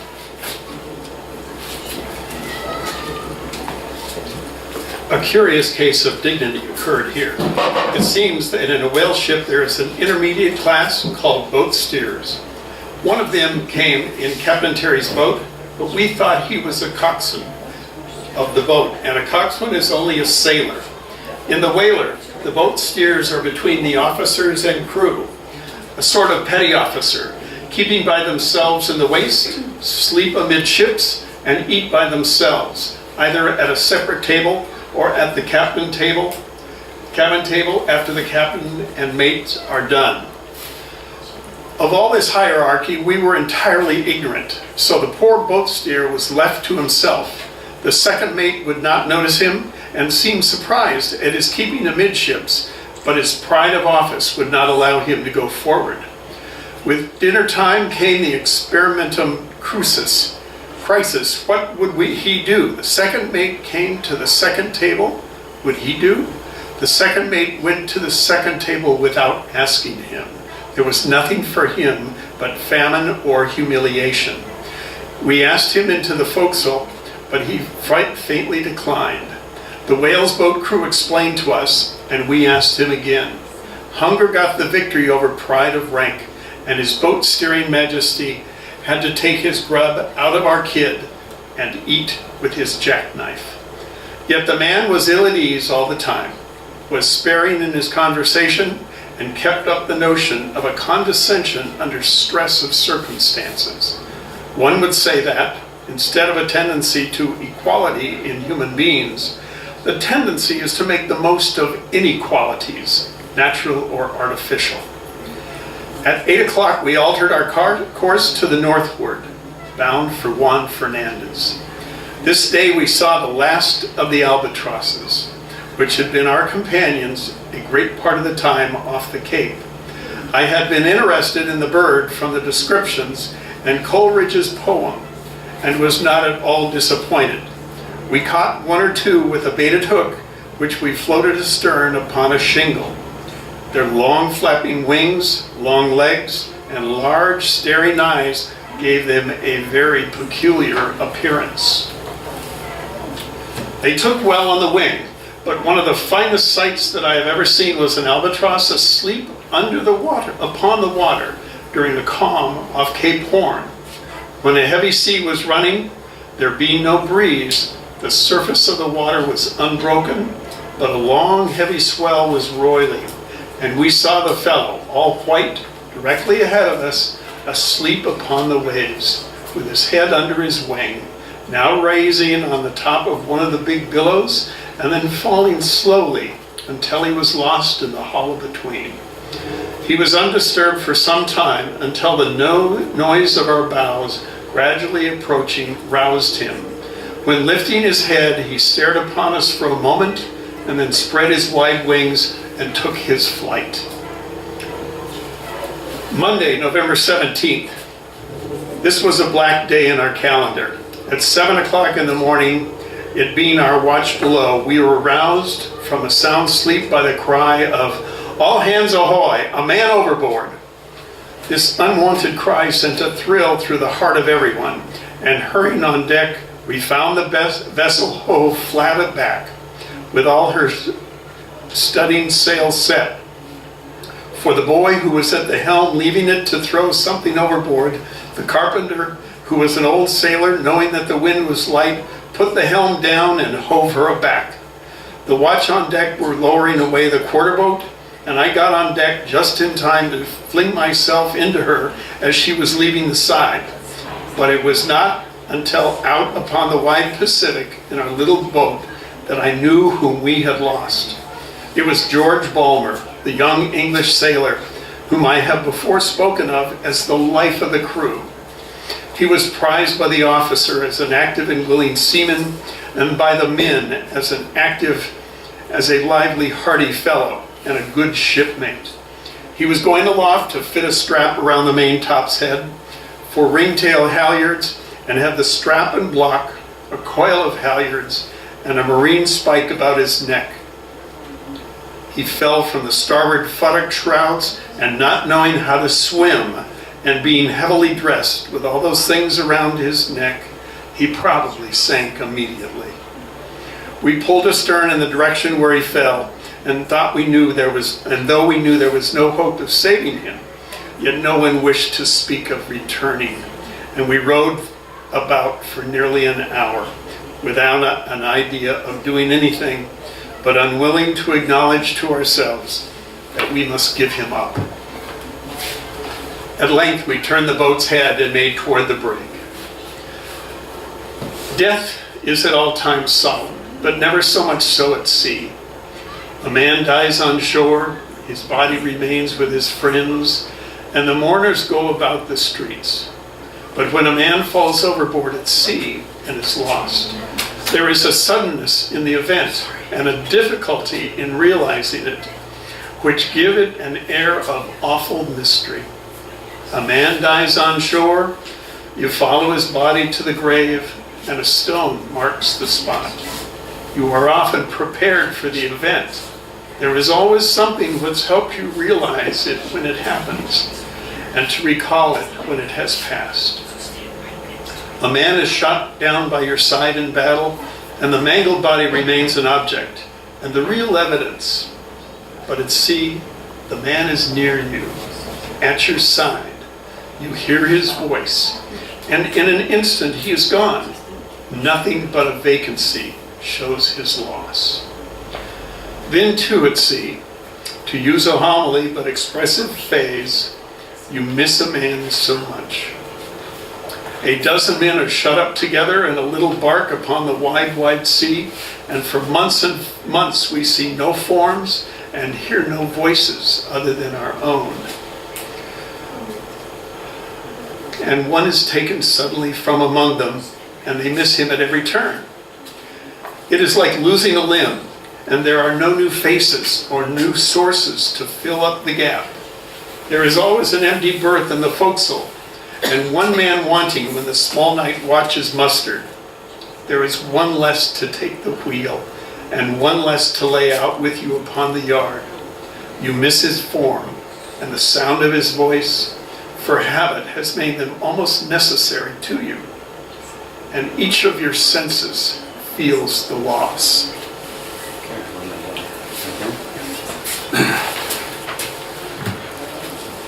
All these things make such a death particularly solemn, and the effect of it remains upon the crew for some time. There is more kindness shown by the officers to the crew, and by the crew to one another. There is more quietness and seriousness. The oath and the loud laugh are gone. The officers are more watchful, and the crew more carefully aloft. The lost man is seldom mentioned, or is dismissed with a sailor's rude eulogy. Well, poor George is gone. His cruise is upon us soon. He knew his work, and he did his duty, and it was good, and was a good shipmate. Then usually follows some allusion to another world, for sailors are almost always all believers in their way. For their notions and their options are unfixed and at loose ends. They say, God won't be hard upon the poor fellow. and seldom get beyond the common phrase which seems to imply that their suffering and their hard treatment here will be passed to their credit in the books of the great captain hereafter. To work hard, live hard, die hard, and go to hell after all would be hard indeed. Our cook, an ample-hearted old African who had been through a good deal on his day, was rather seriously inclined, always going to church twice a day, then on shore, when on shore, and reading his Bible on Sunday in the galley. Talked to the crew about spending the Lord's Day badly, and told them that they might go as suddenly as George had, and be as little prepared. Yet a sailor's life is at best but a mixture of a little good with much evil, and a little pleasure with much pain. The beautiful is linked to the revolving, the sublime with the commonplace, and the solemn with the ludicrous. Not long after we had returned on board with our sad report, an auction was held of the poor man's effects. The captain had first, however, called all hands aft and asked them if they were satisfied everything had been done to save the man, and if they thought there was any use in remaining there longer. The crews all said that it was in vain, for the man did not know how to swim, and he was very heavily dressed. So we then filled away and kept the brig off to her course. The laws regulating navigation make the captain answerable for the effects of a sailor who dies along during the voyage, and it is neither a law nor a custom established for convenience that a captain should soon hold an auction of his things, in which they are bid off by the sailors, and the sums which they are deducted from their wages at the end of the voyage. In this way, the trouble and the risk of keeping his things through the voyage are avoided, and the clothes are usually sold for more than they'd be worth on shore. Accordingly, we had no sooner got the ship before the wind than his chest was brought up to the forecastle, and the sail began.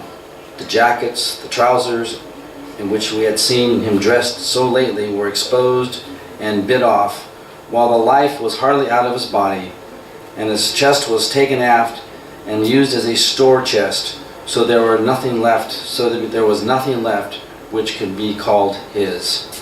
The sailors have an unwillingness to wear a dead man's clothes during the same voyage, and they seldom do so, unless they are absolute want.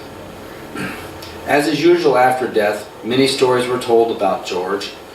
Some had heard him say that he repented never having learned to swim, and that he knew that he should meet his death by drowning. Others say that he never knew any good to come of a voyage made against his will, and the deceased man shipped and spent his advance and was afterwards very unwilling to go, but not being able to refund, was obligated to sail with us. A boy too, who had become quite attached to him, said that George talked to him during most of the watch on the night before about his mother and his family at home, and it was his first voyage that he had mentioned the subject during the voyage. The night after this event, when I went to the galley to get a light, I found the cook inclined to be talkative. So I sat down on the spars and gave him an opportunity to hold a yarn.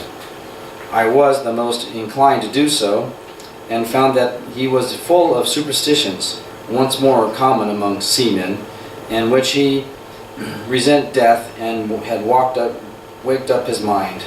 He talked about George having spoken of his friends, and he said he believed few men died without having a warning of it, which he supported by the great many stories of dreams and of unusual behavior of men before death.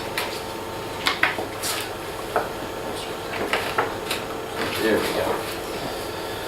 From this, he went on to other superstitions, the Flying Dutchman, and etc., and called rather mysteriously, having something evidently in his mind.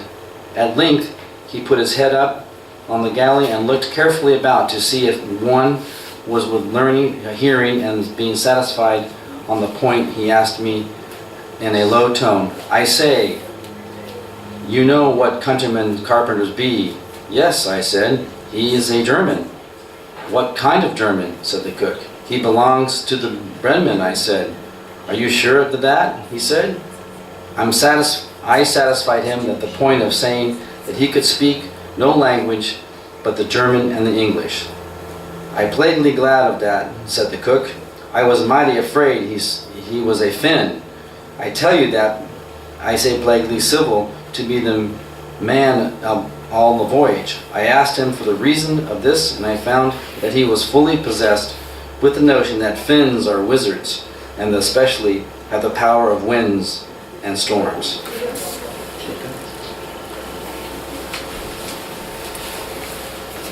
I tried to reason with him about it, but he had the best of all arguments, that from experience at hand, and was not to be moved. He had been to the Sandwich Islands in a vessel in which all the sailmaker was a Finn, and could do anything he was of a mind to. This sailmaker kept a junk bottle in his berth, which was always just half full of rum, though he got drunk upon it nearly every day. He had seen him sit for hours together, talking to this bottle, which he stood up before him on the table. The same man cut his throat in his berth, and everybody said he was possessed. He had heard of ships, too, berating up the Gulf of Finland against a headwind, and having a ship heave in sight astern, overhaul, and pass them, and with a fair wind as could blow, and all the studding sails out, and find she was from Finland. "Oh no," said he, "I've seen much o' dem men to want to see him board a ship. If they can have their own way, they'll play the day I with you." As I still doubted, he said he would leave it to John, who was the oldest seaman aboard, and would know if anybody did. John, to be sure, was the oldest, and the same time the most ignorant man in the ship, but I consented to have him called. The cook stated the matter to him, and John, as I anticipated, sided with the cook and said that he himself had been in a ship where they had a headwind for a fortnight, and the captain found out at last that one of the men with whom he had had some hard words a short time before was a Finn, and immediately told him if he didn't stop the headwind, he would shut him down in the forepeak. The Finn would not give in, and the captain shut him down in the forepeak and would not give him anything to eat. The Finn held out for a day and a half when he could not stand it any longer, and did something or other which brought the wind round again, and they let him up. "Dar," said the cook, "what you think of that?" I told him I had no doubt it was true, and that it would have been odd if the wind had not changed in 15 days, Finn or no Finn. "Oh, say he go away. You think 'cause you been to college you know you better than anybody. You know better than them as seen it wider than old eyes. You wait till you've been to sea as long as I have, and then you'll know." We continued sailing along with a fair wind and fine weather until Tuesday, November 25th, when at daylight we saw the island of Juan Fernandez directly ahead, rising like a deep blue cloud out the sea. We were then probably nearly 70 miles from it, and so high and so blue did it appear that I mistook it for a cloud resting over the island and looked for the island under it, until it gradually turned to a deader and greener color, and I could mark the inequalities upon its surface. At length, we could distinguish trees and rocks, and by the afternoon, this beautiful island lay fairly before us, and we directed our course to the only harbor. Arriving at the entrance soon after sundown, we found Chilean Man of War Brig, the only vessel coming out. She hailed us, and an officer on board, whom we supposed to be an American, advised us to run in before night and said that they were bound to Valparaiso. We ran immediately for the anchorage, but owing to the winds which drew about the mountains and came to us in flaws from different points of the compass, we did not come to an anchor until nearly midnight. We had a boat ahead of all the time that we were working in, and those aboard ship were continually bracing the yards about for every puff that struck us, until about 12 o'clock, when we came to the 40 fathoms water, and our anchor struck bottom for the first time since we left Boston, 103 days. We were then divided into 3 watches, and thus stood out the remainder of the night. I was called on deck to stand my watch at about 3 in the morning, and I shall never forget the peculiar sensation which I experienced on finding myself once more surrounded by land, feeling the night breeze coming from off the shore and hearing the frogs and crickets. The mountains seemed almost to hang over us, and apparently from the very heart of them there came out at regular intervals a loud echoing sound, which affected me as hardly human. We saw no lights and could hardly account for the sound until the mate, who had been there before, told us that it was the alerta of the Chilean soldiers who were stationed over some convicts confined in caves nearly halfway up the mountain. At the expiration of my watch, I went below, feeling not a little anxious for the day, that I might see more nearly and perhaps tread upon this romantic, I may almost say, classic island. When all hands were called, it was nearly sunrise, and between that time and breakfast, although quite busy on board in getting up water casks, etc., I had a good view of the objects about me. The harbor was nearly landlocked, and at the head of it was a landing protected by a small breakwater of stones upon which 2 large boats were hauled up with a sentry standing over them. Near this was a variety of huts or cottages, nearly 100 in number, the best of them built of mud or unburnt clay and whitewashed, but the greater part Robinson Crusoe-like, only of posts and branches of trees. The governor's house, as it is called, was the most conspicuous, being large with grated windows, plastered walls, and a roof of red tiles, yet like all the rest, only 1 story. Near it was a small chapel, distinguished by a cross, and a long, low, brown-looking building, surrounded by something like a palisade, from which an old and dingy-looking Chilean flag was flying. This, of course, was dignified by the title of Presidio. A sentinel was stationed at the chapel, another at the governor's house, and a few soldiers, armed with bayonets, looking rather ragged with shoes out at the toes, were strolling about among the houses or waiting at the landing place for our boat to come ashore. The mountains were high, but not so overhanging as they appeared to be starlight. They seemed to bear off towards the center of the island and were green and well-wooded with some large, and I am told, exceedingly fertile valleys with mule tracks leading to different parts of the island.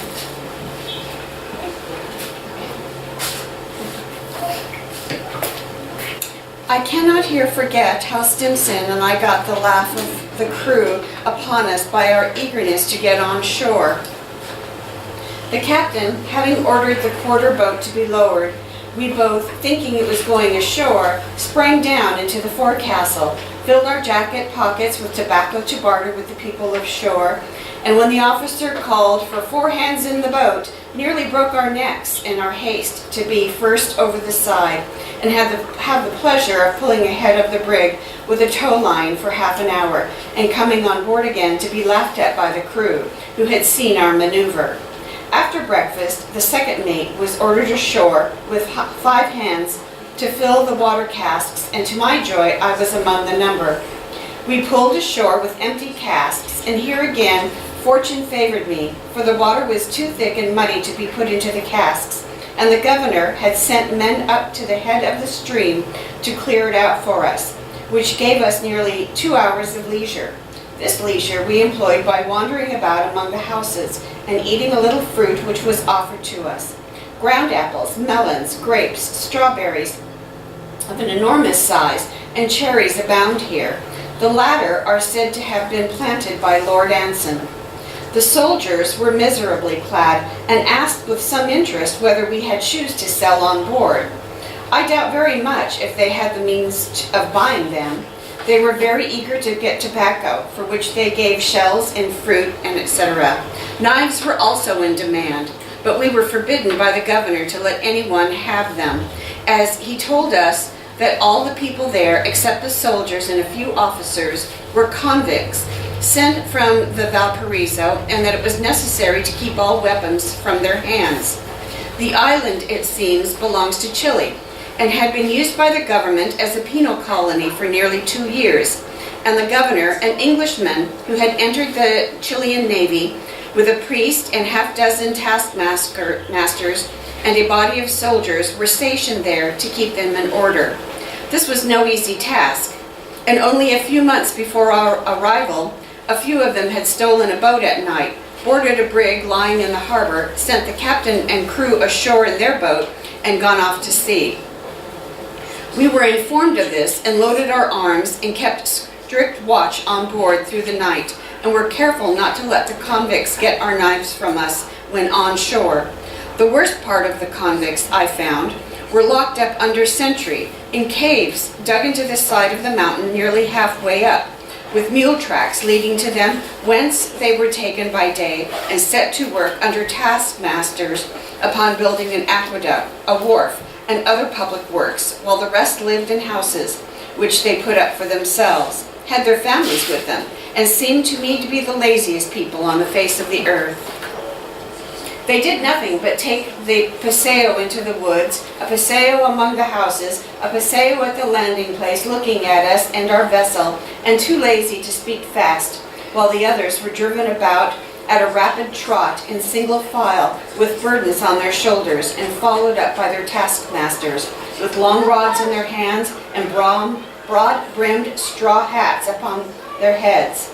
Upon what precise grounds this great distinction was made, I do not know, and I could not very well know, for the governor was the only man who spoke English upon the island, and he was out of my walk, for I was a sailor ashore as well as on board. Having filled our casks, we returned on board, and soon after the governor, dressed in a uniform like that of an American militia officer, the padre, and the dress of the Grey Friars, with hood and all complete, and the captain, with big whiskers and a dirty regimentals, came on board to dine. While at dinner a large ship appeared in the offing, and soon afterwards we saw a light whaleboat pulling into the harbor. The ship lay off and on, and a boat came alongside us and put on board the captain, a plain young Quaker, dressed all in brown. The ship was the Cortez, whaleman of New Bedford, and had put into sea if there were any vessels from round the Horn, and to hear the latest news from America. They remained aboard a short time and had a little talk with the crew, and when they left us and pulled off to their ship, which having filed away was soon out of sight. A small boat which came from the shore to take away the governor and suite, as they styled themselves, brought as a present to the crew a large pail of milk, a few shells, and a block of sandalwood. The milk, which was the first we had tasted since leaving Boston, we soon dispatched. A piece of the sandalwood I obtained and learned that it grew on the hills of the center of the island. I regretted that I did not bring away other specimens, but what I had, the piece of sandalwood and a small flower which I plucked and brought on board in the crown of my tarpaulin and carefully pressed between the leaves of a volume of Cowper's letters, were lost in my chest and its contents by another's negligence on our arrival home. About an hour before sundown, having stowed our water casks, we began getting under way, and were not a little while about it, for we were in 30 fathoms of water, and in one of the gusts, which came from offshore, had let go our other bow anchor. And as the southerly winds draw around the mountains and come off in uncertain flaws, we were continually swinging round, and had thus got a very foul hawse. We hove in upon our chain, and after stoppering and unshackling it again and again, and hoisting and hauling down sail, we at length tripped our anchor and stood out to sea. It was a bright starlight when we were clear of the bay, and the lofty island lay behind us in its still beauty. And I gave a parting look and bade farewell to the most romantic spot of earth that my eyes had ever seen. I did then, and have ever since felt an attachment for that island, together peculiar. It was partly, no doubt, from its having been the first land that I had seen since leaving home, and still more from the associations which everyone has connected with it in his childhood for reading Robinson Crusoe. To this I might add the height and romantic outline of its mountains, the beauty and freshness of its verdure, and the extreme fertility of its soil, and its solitary position in the midst of the wide expanse of the South Pacific, as all concurring to give it its charm.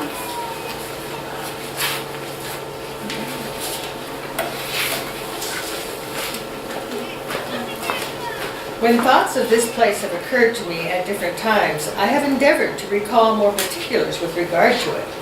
It is situated in about 33 degrees 30 minutes south, and is distant a little more than 300 miles from Valparaiso, on the coast of Chile, which is in the same latitude. It is about 15 miles in length and 5 in breadth. The harbor in which we anchored, called by Lord Anson Cumberland Bay, is the only one in the island. 2 small bights of land on each side of the main bay, sometimes dignified by the name of bays, being little more than landing places for boats. The best anchorage is at the western side of the harbor, where we lay at about 3 cables' lengths from the shore, in a little more than 30 fathoms water. This harbor is open to the north-northeast, and is in fact nearly from north to east, but the only dangerous winds being the southwest, on which side are the highest mountains, it is considered safe. The most remarkable thing, perhaps, about it is the fish with which it abounds. 2 of our crew, who remained on board, caught in a short time enough to last us for several days, and one of the men, who was a Marblehead man, said that he never saw or heard of such an abundance. There were cod, bream, silverfish, and other kinds, whose names they did not know, or which I have forgotten. There is an abundance of the best water upon the island, small streams running through every valley, and leaping down from the sides of the hills. One stream of considerable size flows through the center of the lawn upon which the houses are built, and furnishes an easy and abundant supply to the inhabitants. This, by means of a short wooden aqueduct, was brought quite down to our boats. The convicts had also built something in the way of a breakwater, and were to build a landing place for boats and goods, after which the Chilean government intended to lay port charges. Of the wood, I can only say that it appeared to be abundant. The island is the month of November, when we were there, being in all the freshness and beauty of spring, appeared covered with trees. These were chiefly aromatic, and the largest was the myrtle. The soil is very loose and rich, and wherever it is broken up, there spring up radishes, turnips, ground apples, and other garden fruits. Goats, we were told, were not abundant, and we saw none, though it was said we might if we had gone into the interior. We saw a few bullocks winding about the narrow tracks upon sides of the mountains, and the settlement was completely overrun with dogs of every nation, kindred, and decree. Hens and chickens were also abundant, and seemed to be taken good care of by the women. The men appeared to be the laziest of mortals, and indeed, as far as my observation goes, there are no people to whom the newly invented Yankee word of loafer is more applicable to than to the Spanish Americans. These men stood about doing nothing, with their cloaks, little better in texture than an Indian's blanket, but of rich colors, thrown over their shoulders with an air which is, it is said, that a Spanish beggar can always give to his rags. And with politeness and courtesy in their address, though the holes in their shoes and without a sou in their pockets, the only interruption to the monotony of the day seemed to be when a gust of wind drew round between the mountains and blew off the boughs which they had placed for roofs to their houses, and gave them a few minutes' occupation in running about after them. One of these gusts occurred while we were ashore and afforded us no little amusement in seeing the men look around and, if they found that their roofs had stood, concluded that they might stand too, while those who saw theirs blown off after uttering a few Spanish oaths gathered their cloaks over their shoulders and started off after them. However, they were not gone long, but soon returned to their habitual occupation of doing nothing. It is perhaps needless to say that we saw nothing of the interior, but all who have seen it give favorable accounts to it. Our captain went with the governor and a few servants upon mules over the mountains, and upon their return I heard the governor request him to stop at the island on his passage home, and after a handsome sum to bring a few deer with him from California, for he said that there were none upon the island, and he was very desirous of having it stocked. A steady though light southwesterly wind carried us well off from the island, and when I came on deck for the middle watch, I could just distinguish it from its hiding a few low stars in the southern horizon, though my unpracticed eyes would hardly have known it from land.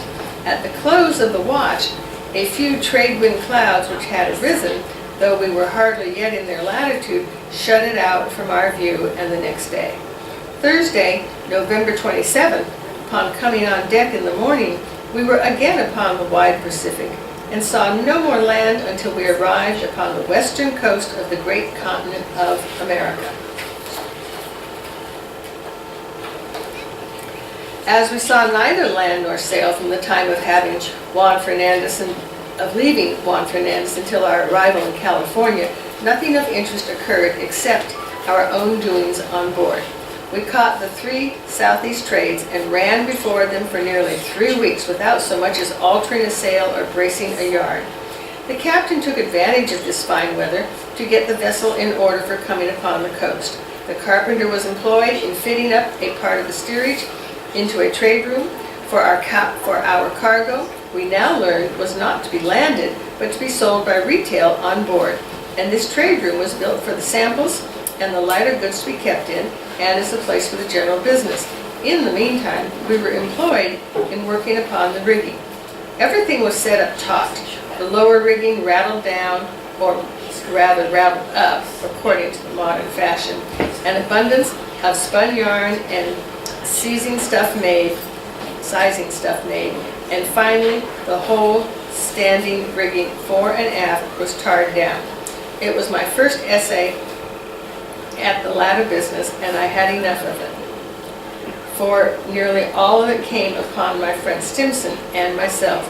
The men were needed at the other work, and Henry Mellis, the other young man who came out with us before the mast, was laid up with the rheumatism in his feet, and the boy Sam was rather too young and small for the business, and as the winds were light and regular, he was kept during most of the daytime at the helm, so that we had quite as much as we wished of it. We put on short duck frocks, and taking a small bucket of tar and a bunch of oakum in our hands, went aloft, one of the main royal masthead and the other at the fore, and began tarring down. This is an important operation, and is usually done about once in 6 months in vessels upon a long voyage. It was done in our vessels several times afterwards, but by the whole crew at once, and finished off in a day. But at this time, as most of it, as I have said, came upon 2 of us, and we were new at the business, it took several days. In this operation, they always begin at the masthead and work down, tarring the shrouds, backstays, standing parts of the lifts, ties, runners, etc., and go out to the yard arms and come in, tarring as they come, the lifts and foot ropes. Tarring the stays is more difficult, and is done by an operation which the sailors call riding down. A long piece of rope, top gallant studding sail halyards, and something of the kind is taken up to the masthead from which the stay leads and rove through a block for a girt line, or, as the sailors usually call it, a gant line. With the end of this, a bow line is taken around the stay, into which the man gets with his bucket of tar and bunch of oakum, and the other end being fast on deck with someone to tend it, he is lowered down gradually and tars the stay carefully as he goes. There he swings aloft twixt heaven and earth, and if the rope slips, breaks, or is let go, or if the bow line slips, he falls overboard or breaks his neck. This, however, is a thing which never enters into the sailor's calculation.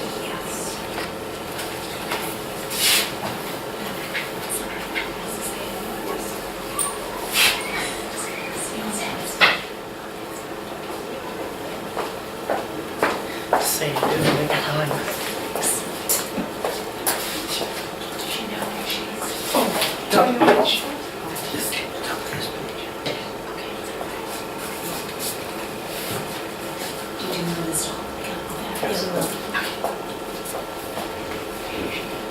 He only thinks of leaving, no holidays, places not tarred. For in case he should, he would have to go over the whole again, or of dropping no tar upon deck, for then there would be a soft word in his ear from the mate. In this manner, I tarred down all the head stays, but found the rigging about the jib booms, martingale, and spritsail yard, upon which I was afterwards put, the hardest. Here you have to hang on with your eyelids and tar with your hands.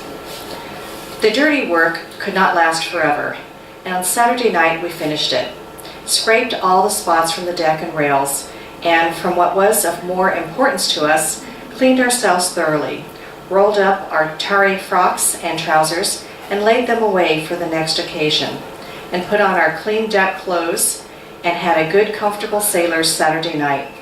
The next day was pleasant, and indeed we had but one unpleasant Sunday during the whole voyage, and that was off Cape Horn, where we could expect nothing better. On Monday we began painting and getting the vessel ready for port. This work too is done by the crew, and every sailor who has been long voyages and is as little of a painter, in addition to his other accomplishments. We painted her, both inside and out, from the truck to the water's edge.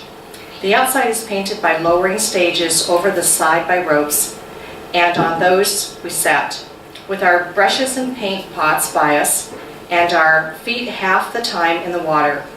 This must be done, of course, on a smooth day, when the vessel does not roll much.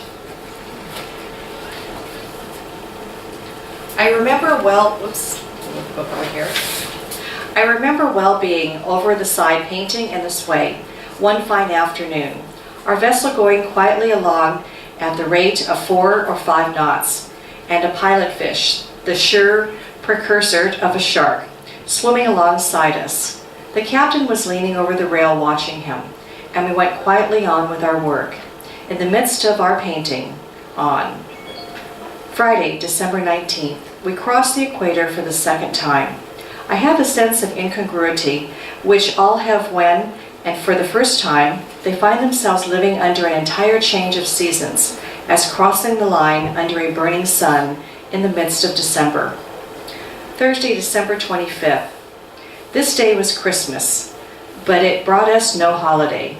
The only change was that we had a plum duff for dinner, and the crew quarreled with the steward because he did not give us our usual allowance of molasses to eat.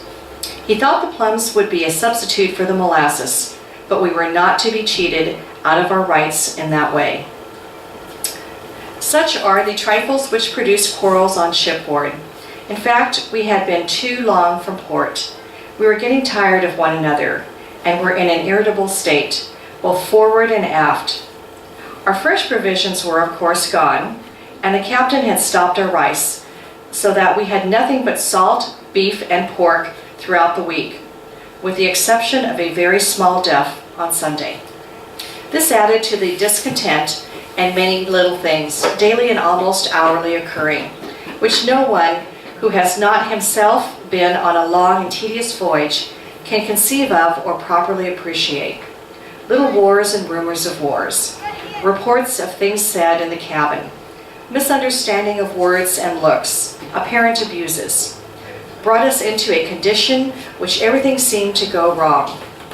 Every encroachment upon the time allowed for rest appeared unnecessary. Every shifting of the studying sails was only to haze the crew. In the midst of this state of things, my messmate Stimson and I petitioned the captain for leave to shift our berths from the steerage where we had previously lived into the forecastle. This is to our delight, was granted, and we turned in to bunk and mess with the crews forward. We now began to feel like sailors, which we never fully did when we were in the steerage. While there, however, useful and active you may be,